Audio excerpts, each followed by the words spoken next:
What's going on, guys? This is Mythos. I told you guys I wasn't gonna upload another Modern Warfare 2 gameplay, but I had to upload this gameplay just to show you how you easily can get a 59 KD in multiplayer using the Bas-P. This weapon reminds me a lot of the Chimera. It's kind of like an AR SMG hybrid with the particular build I'm using, with the attachments and twinning will be shown at the end of the video. But I'm just not a fan of the purely SMG builds, especially in this game, just because there are a lot of maps with open aisles where you can just beam people from, and having that AR SMG hybrid is just, you can just dominate and get a higher kill streak that way. What were your guys' thoughts on the Modern Warfare 3 campaign? Overall, I give it a solid 5.56 out of 10. Sounds a little harsh, but other people are giving it 3 or 4 out of 10. I think there was a lot of room where they could have definitely made the game better. I think the biggest cause was the storyline. They definitely could have made the storyline better. I think it was too short in my opinion. I feel like the last few missions, the last 3 or 4 missions were just kind of rushed, and they tried to squish as much things together. I think they could have spread out the timeline a little bit more and made it make more sense, especially the last one with the hacker. It just felt rushed. Some of the good things were the cinematics were really good. I think if Modern Warfare 3 made a movie and it'll be in the movie theaters, I think a lot of people would watch it. They did a great job with like discussing the plot and what's going on. Everything made sense. I just think it didn't correlate well with the missions.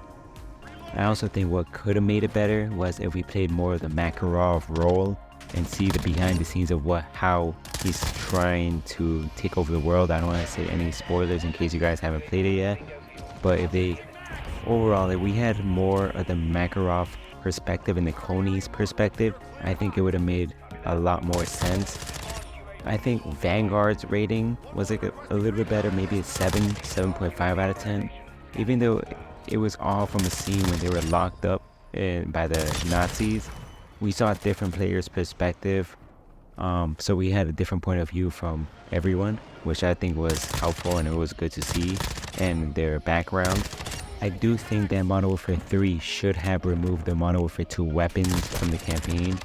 Come on, it's a Modern Warfare 3 game. Just let us use the new guns. We don't want to be using the Modern Warfare 2 guns that we've been playing around for the whole year. It just makes sense. Just use the Modern Warfare 3 guns, take away half of those mystery boxes that you have to find around the map, and just keep the Modern Warfare 3 easy.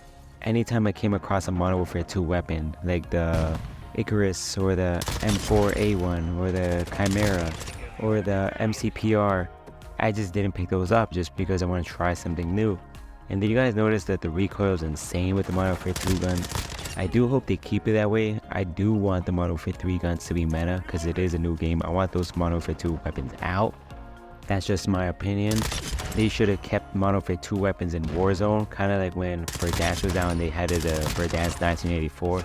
I think that would have been a better move in my opinion. I did feel, like I said earlier, that the campaign was too short. I felt like they gave us blue balls. I feel like we should have got way more detail. One thing that they could have done easily to make the campaign much more enjoyable is adding Easter eggs to the open combat missions, with possible mini side quests within those missions.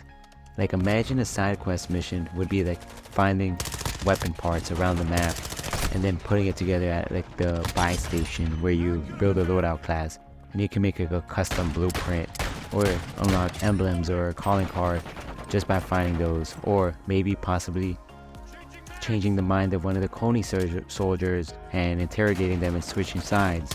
Something like that, just to kind of spice it up a bit, make it different. They should have also made specific challenges, such as maybe possibly taking no health, or using a specific weapon like a pistol only, or knife only, or SMG only, or even little things like collecting battle map ideas or plans, and kind of like a DMZ mode in a way, where you have specific challenges, or like killing multiple people with a grenade, and making it clear so you can unlock like stars if you complete those challenges, and then maybe convert that to COD points. Even though I know Activision, they're cheap as fuck, they're not going to want to give any COD points. One thing that's a huge W though is that they did remove the weapon tuning. I personally didn't mind it, I think why a lot of people didn't like it was because you can tune it as the way you want, but you can hardly notice any difference. And there was no advanced stats to back up what you just did. Like if I tuned it, did I did a 1% change or was it a 5% change? It was very hard to see the change that you did other than going to the firing range. I would not have minded the tuning if we had like the advanced weapon stats that they are leaking to us or revealing to us, I should say. I think advanced weapon stats are huge because then we can compare and see the percent change per tune. Is the ADS going to increase or decrease, such as like the advanced weapon stats in Vanguard, where we change attachments, we can see how much ADS, bullet velocity.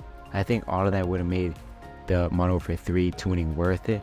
But overall, I'm still content that they make it more simpler, especially when you make builds. You can quickly make builds instead of tuning each part. I'm super excited for the Modern Warfare 3 multiplayer release, but thank you guys for all the love and support, and peace.